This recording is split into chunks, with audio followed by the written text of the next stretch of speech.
How do you bring in high ticket clients as a life coach in your business right now? Because a lot of the life coaches that I've been talking to are experiencing a lot of the same things, and they don't really know what it is that they need to say, how to use their message, or how to leverage their message in a way that really attracts the type of people that are ready to buy, ready to pay, ready to take action, and ready to move forward. And that's exactly what we're going to be covering today. So I feel like there's been a lot of changes that have happened within the life coaching niche, specifically in the last few years. When I began in my business back in 2016, I obviously clearly know that life coaches has been around probably forever or for a very, very long time, but I feel like it was much less as what we're seeing today, especially with after COVID, and especially after coaching as an industry as a whole has become so much more normalized and so much more common. And, there's more and more coaches every day. What I see happening is that life coaches are like so many out there. And so therefore it is very, very difficult for you to be able to stand out in that niche and specifically and in that space. So what I want to do today is kind of give you some of the tips and things and strategies that I would use if I were a life coach to really be able to attract more of the right people. And so before we jump into that, let's kind of talk about some of the problems that I see are happening within this niche in particular, and what are the things that people are doing to fix those that are really not the thing that's working for them. So I see that life coaches are really having a hard time finding their space, right? There's so much noise, like I was just sharing a moment ago. There's so much information and there's so many people sharing the same things out there that it's really difficult for you to be able to take a stand in a place within that niche, in that subgroup in a way, right? That really gets people to see you as the person that they need to hire. Either you're Brooke Castillo with a life coach school, which is like this massive brand out there, or it's almost like you're a nobody, or it's really difficult for you to compete with somebody that's at that sort of level. So what I see people trying to do is just generate more content or getting on more like kind of directories where you could find life coaches and selling these like lower ticket sessions to get more people to enroll or to sign up. And people trying to do all of these things to get in front of their audience, pumping out content, thinking that that's enough. But the problem is that content enough is not going to make a difference when you're creating content that doesn't really move the needle. And I feel like one of the things that I see happening most often is that people don't know what it takes in terms of your messaging and in terms of your content to get your audience, the true audience, the buyer audience, to truly respond, right? So let's start there. Let's start with talking about the audience, because I think that this is a really important part of this conversation, specifically when we're talking in terms of life coaches, because the issue is that a lot of times people think that because they're life coaches, they can solve every single problem out there, which is very likely partially true. But the issue with that is that when your audience is, I'm going to help you find purpose, I'm going to help you find clarity, I'm going to help you reach your potential in life, or I'm going to help you find your, I don't know, whatever that is, it's such a cliche message that it doesn't really speak to anybody. And this, I believe, is the main challenge that life coaches are facing in their industry right now. They don't really understand who their audience is, because their audience could literally be everybody. But if you are a high ticket coach and your intention is to bring in high ticket clients and people, like I said before, who are ready to buy, who are ready to take action, and who are committed to solving the problem, you have to go specific. And I know that I'm sure that as a life coach, you want to be like kind of rolling your eyes at me right now, because you've heard a million times that you have to niche down, and a lot of you don't want to. But this isn't about you putting yourself into a box of like, I'm a life coach, but now I'm a health coach. And like I need to talk about health, or I'm a life coach, but now I need to talk about career. It's more about what is the true problem that you're here to solve, regardless of like one area or the other. And at the end of the day, it doesn't mean that this is the only thing that you're ever going to sell. You're not only going to talk about career, let's say, right? You can do other different things, but the message that connects the dots between all of those things has to be really, really clear. There has to be something that you stand for that is your true thing. I call that your angle of mastery. It's the big idea that you are selling at the true core of what you do. What is it that you're selling people into? Is it about them?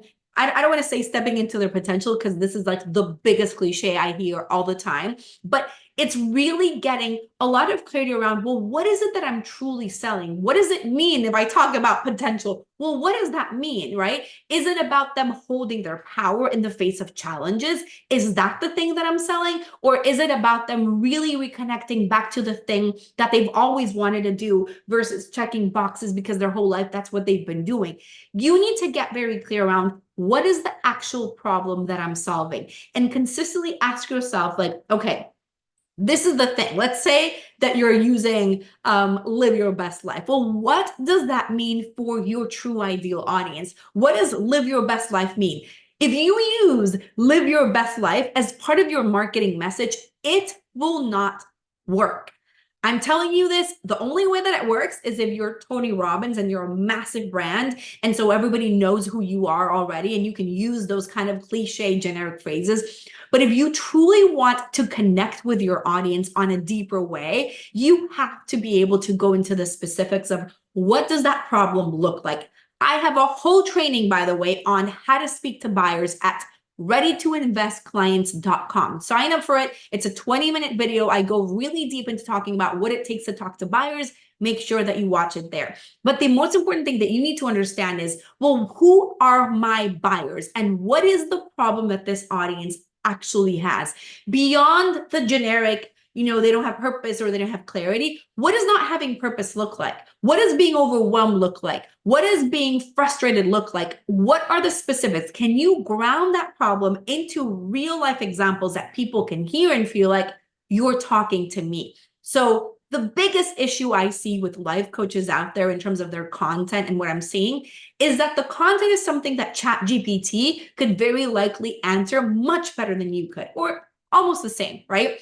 You're not giving me anything different. You're not really moving people. And if you really want to bring in buyers and you want to grow your business, you have to be able to activate people. You have to get them to feel something. You have to get them to feel like, this is different. Number one, that's the first thing, right? It's like you're giving them these light bulb moments, these moments of, I never thought of it like that. I'd never seen it like that. This is surprising. This is different. This is unique. And you're giving me an entirely different perspective.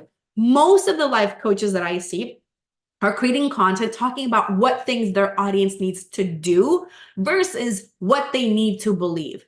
That being said, what you don't want to do is go into the basic beginner, very, very basic content. Now, you can speak to an audience that's in a very beginner level. There's nothing wrong with that. But I do think that if you're trying to sell a high ticket program and you're trying to really think about like, okay, who is my buyer? I feel like you have to go a tiny bit more advanced than the basic stuff. So for example, if you are a life coach and you want to work with a CEO, you can't come at them with creating content that says stuff like, I'm going to help you overcome your limiting beliefs. Because this is stuff that they already know. They've already seen it. They've already studied it. They've read the books. They've gone to the Tony Robbins conferences. Like, they get the concept of limiting beliefs. And so you're talking about something that is not even on their radar anymore. So instead, you would need to create content about how maybe they don't have limiting beliefs. Limiting beliefs aren't the problem, or the problem is that you think that you have a limiting belief. So the limiting belief is that there's a limiting belief, sort of thing, right? And so you want to kind of almost like slap them in the face a bit, and with this idea that really changes the way in which they view the problem, how they view themselves, and how they view the whole circumstance and situation that they're in. When you are able to create content that speaks to the buyer, that is highly specific to their specific situation and circumstances and symptoms and things that they're living, but you're also really moving them and you're activating them and you're showing them a new perspective, it changes how they view you, and you start to stand out. Like, it's like you start to get out, you're out of that noise, right? And suddenly people start to pay attention. The problem with most life coaches is that their content is blah. It's boring, it's generic, it sounds like everybody else, and it becomes way too inspirational. I had a client that I worked with maybe about 3 or 4 years ago who was a life coach, and her content was so inspirational. She would get so many comments on there about how amazing her content was, how beautiful it was, how it was so inspiring, but people would not buy. And she had thousands and thousands of followers on her social media, but people would not buy, because it's not about just giving value in the traditional way of like, let me tell you about what a limiting belief is. Let me talk about, like when you dream it, it's because it's a wish in your heart or whatever, like generic phrase that you're creating. That is not the thing that's going to get people to buy. What does get people to buy is you really moving them at the core, is you shifting their beliefs and shifting the way of looking at the problem, and then showing that your solution or your approach to the problem is the antidote to the problem that they have. So everything within your content has to be about showing them how you view the problem and how you view the solution in a really unique way. When you're able to do this really effectively, that's what changes how people come into you and your ability to generate more sales. I hope that this has been extremely helpful. I'm putting out a series on my podcast or on my show where I'm going to be talking about all the different industries, niches, and different things that I would look at and how I would approach messaging in each of those cases.